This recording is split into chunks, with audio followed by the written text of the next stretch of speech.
今天和大家分享如何重新摆放壁炉内的仿真木头和添加金属棉。壁炉内的仿真木头重量非常轻，长期使用后会移动，金属棉会老化，所以仿真木头和金属棉重新复位，会直接影响到壁炉产生热量的效果和烘托火苗的气氛。因此，把这些仿真木头和金属棉恢复到正确的位置上是至关重要的。下面和大家分享仿真木复位的步骤。第一步，用手托住挡风条向上提一点，挡风条就能拿出来了。第二步，用一只手托住防护门的下部，另一只手握住防护门的上部，向上提，防护门就可以取下来了。第三步，用手指顶住这个玻璃防火门锁扣的背面，然后往外推，向上移，锁扣就打开了。用同一方法解开另一边的锁扣，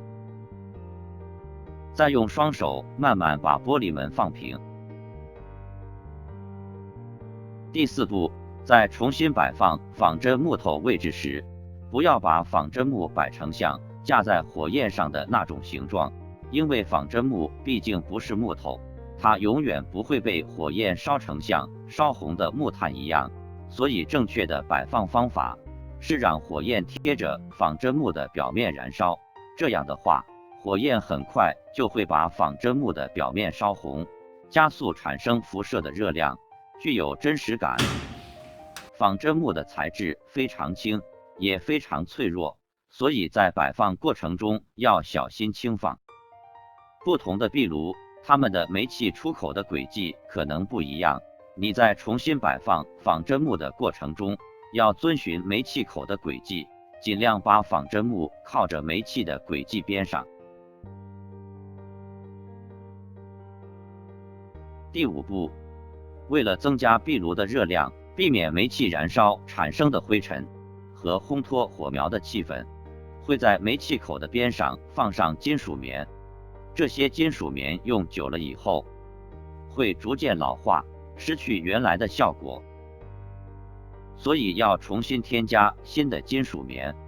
把新的金属棉粘细，然后尽量放在煤气的出口处。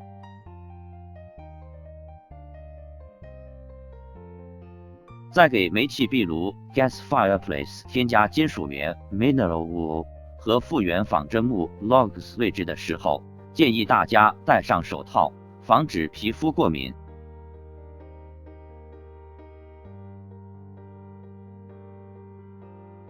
金属棉添加好后，再用工具把它们移到进煤气口，但不要堵住煤气口。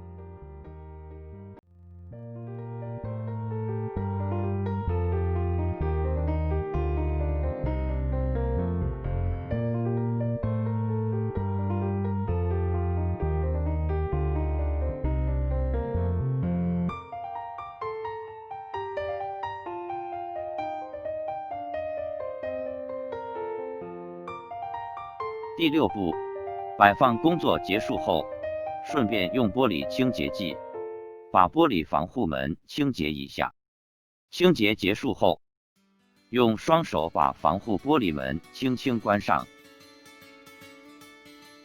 第七步，锁住玻璃防护门，先用手指顶住这个玻璃防火门锁扣的背面，往外拉，向上移，然后向下放开锁扣，然后用相同的方法锁住另一边的锁扣，玻璃门就被安全地锁住了。第八步，关上防护门，用一只手托住防护门的下部，另一只手握出防护门的上部，在防护门的两边可以看到上下两个插口，将防护门提起，推到和壁炉在同一个平面上的时候把它放下，防护门两边的插口就可以锁住防护门了。最后装挡风条，挡风条的两边各有一个缺口，把挡风条放进风口后，向上提一点后放下，挡风条就给锁住了。